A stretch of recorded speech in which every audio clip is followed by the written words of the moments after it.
If you guys are X-Plane folks and you guys want to see what's coming up, X-Plane 12.1.0 is about to release, and we're going to talk about what's new inside of X-Plane 12.1.0.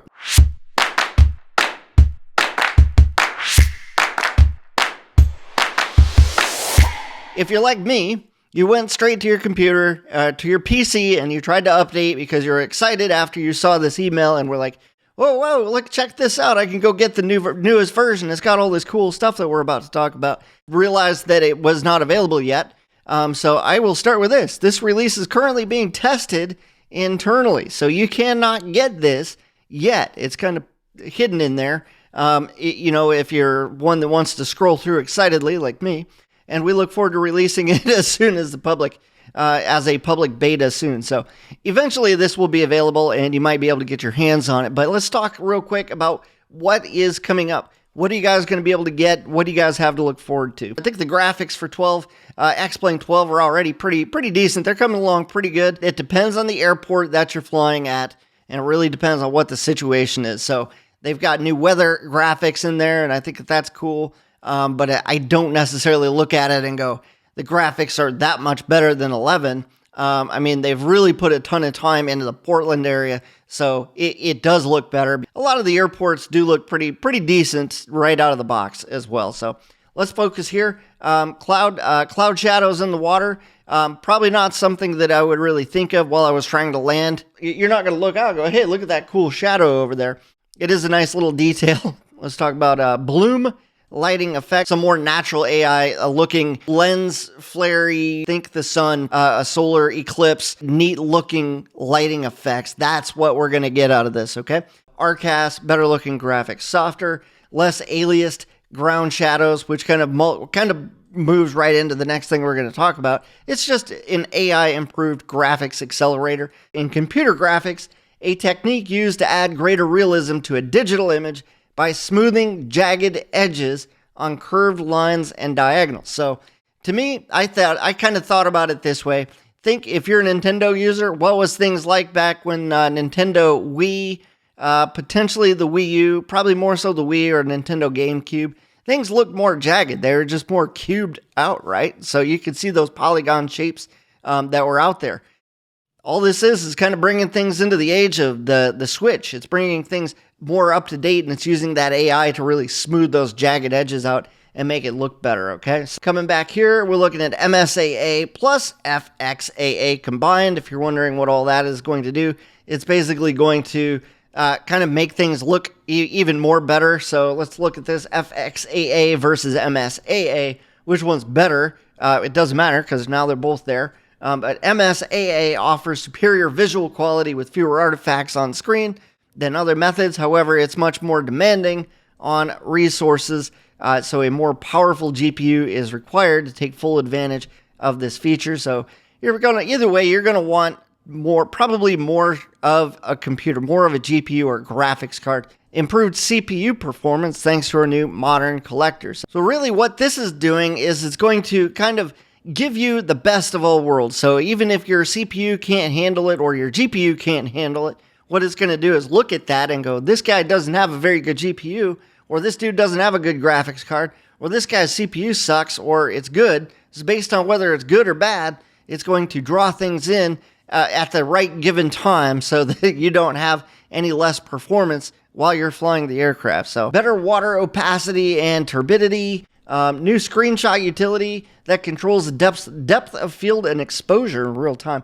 I'll be honest, I kind of like that. That's kind of a cool idea or concept, especially for people that are photographers or want to catch some really cool looking shots like this. That is really awesome.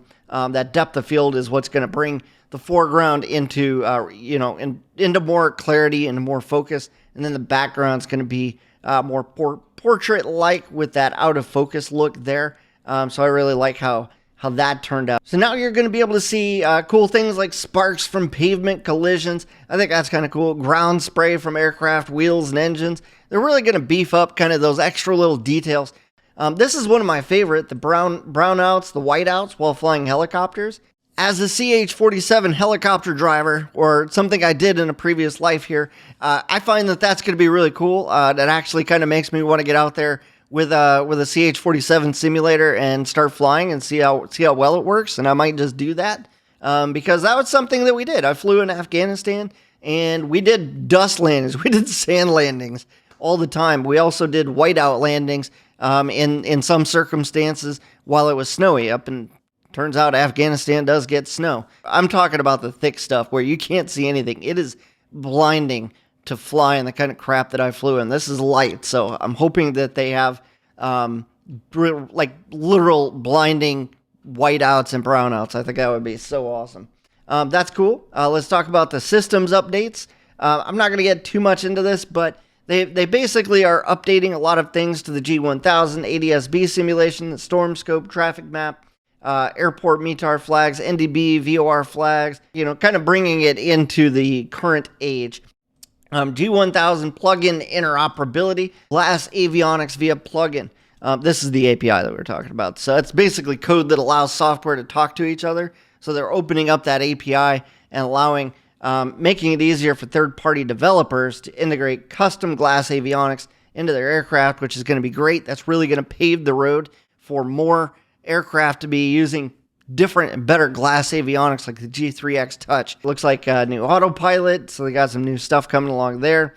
The electric clutch for helicopters, which that's kind of neat. That's probably not something that most people are even going to pick up on or understand. That's kind of cool. Single lever control for turboprops. Let's look at weather. So they already have a real weather server, which works all right. I used it a couple times and was like, I'm over it. But it was probably my own fault because I chose to fly on a night where it was just really crappy out. It sounds like they've got some recent outages that they're working on fixing. So there's going to be some patches in there to fix that.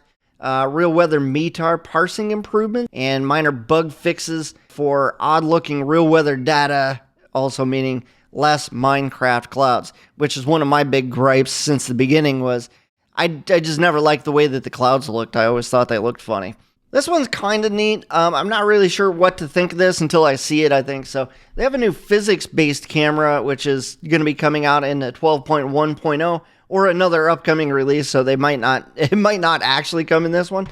So it's an all-new cockpit view option, and I'll start this up here so that you can kind of see it, just the way that looks. So in real life, the pilot viewpoint is not looked at as a single point because their necks are not locked in a single position. The new in-cockpit view option moves the camera based on the acceleration of the aircraft. So as you're accelerating, you might see the screen getting bigger or smaller depending on what your option is, the way that you're looking at that screen. So I'll leave it at that. Hopefully you guys have enjoyed what you're seeing. Let me know what you guys want to see the most coming up in the new X-Plane release, or just tell me what you like out of the current release. It's up to you. Don't forget to hit that like and subscribe button. I'll talk to you soon. Hey, if you haven't already done so, head over to EliteSimBuild.com, grab a copy of our home flight simulator resource guide.